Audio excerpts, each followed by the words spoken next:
Foundation কর্তৃক নির্দেশিত হয়ে আমাদের আসন্ন ত্রয়োদশ জাতীয় সংসদ নির্বাচন এবং গণভোটের প্রচারণা এবং উদ্বুদ্ধকরণের জন্য আজকে এই ফেনী জেলায় ইমাম সম্মেলন অনুষ্ঠিত হচ্ছে। আমরা সবাই জাতীয় সংসদ নির্বাচনের সাথে পরিচিত। গণভোট বিষয়টা মানুষের কাছে তুলে ধরার একটা প্রয়োজনীয়তা রয়েছে। গণভোট নিয়ে কথা বলতে গেলে গণভোটের প্রেক্ষাপটটা অবশ্যই আমাদেরকে মাথায় রাখতে হবে। আমরা দেখেছি স্বৈরতন্ত্রের বিরুদ্ধে রাস্তায় ছাত্র জনতার আন্দোলনে, স্বৈরতন্ত্রের বিরুদ্ধে যে বিক্ষোভ আন্দোলন অনুষ্ঠিত হয়েছে তার মাধ্যমে এবং বর্তমান অন্তর্বর্তী সরকারের প্রচেষ্টায় আমাদের কাছে, রাষ্ট্রের কাছে, দেশের নাগরিকদের কাছে এই সুযোগ এসেছে ত্রয়োদশ জাতীয় নির্বাচন এবং গণভোটের। গণভোটটা কি?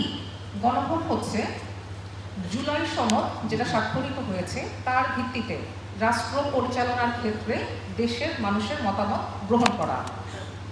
আমাদের কাছে সরকারিভাবে মন্ত্রিপরিষদ বিভাগ কিংবা প্রধান উপদেষ্টার কার্যালয় থেকে বা অন্য যেভাবে আমাদের কাছে এই সংক্রান্ত নির্দেশনাগুলো আসছে সেগুলো আমরা বিভিন্ন সময়ে বিভিন্ন পর্যায়ে আমরা মানুষের কাছে পৌঁছে যাচ্ছি। আপনারা ইমাম, আপনারা সমাজের নেতা,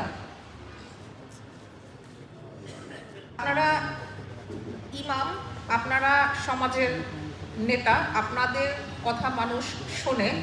আমাদের এই গণভোটের প্রয়োজনীয়তা, গণভোটের প্রেক্ষাপটটা মানুষের কাছে তুলে ধরা এবং গণভোটটা কি, আমাদের যে সরকারিভাবে আমাদের কাছে যে ম্যাটেরিয়ালগুলো আছে, গণভোটের 4টি প্রশ্ন, এই 4টি প্রশ্ন আমাদের বুঝতে হবে। আমরা মানুষের কাছে গণভোটের তাৎপর্যটা তুলে ধরবো। গণভোটে হ্যাঁ দিলে কি, না দিলে কি, মানুষ, আমাদের নাগরিক বৃন্দ তারা তাদের নিজের সিদ্ধান্তে ভোট প্রদান করবেন, কিন্তু তাৎপর্যটা আমরা তুলে ধরতে পারি।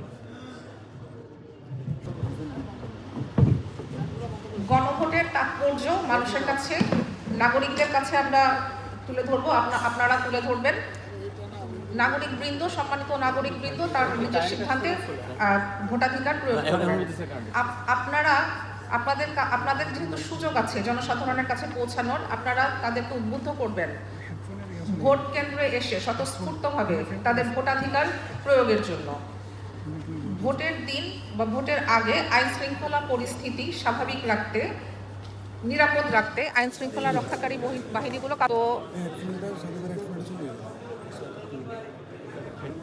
আমরা সবাই মিলে 12ই ফেব্রুয়ারি একটি শতভাগ নিরপেক্ষ এবং সুষ্ঠু জাতীয় সংসদ নির্বাচন এবং গণভোট অনুষ্ঠানে সফল হব ইনশাল্লাহ। এই কামনা এবং দোয়া করে শেষ করছি। ধন্যবাদ। আসসালামু আলাইকুম।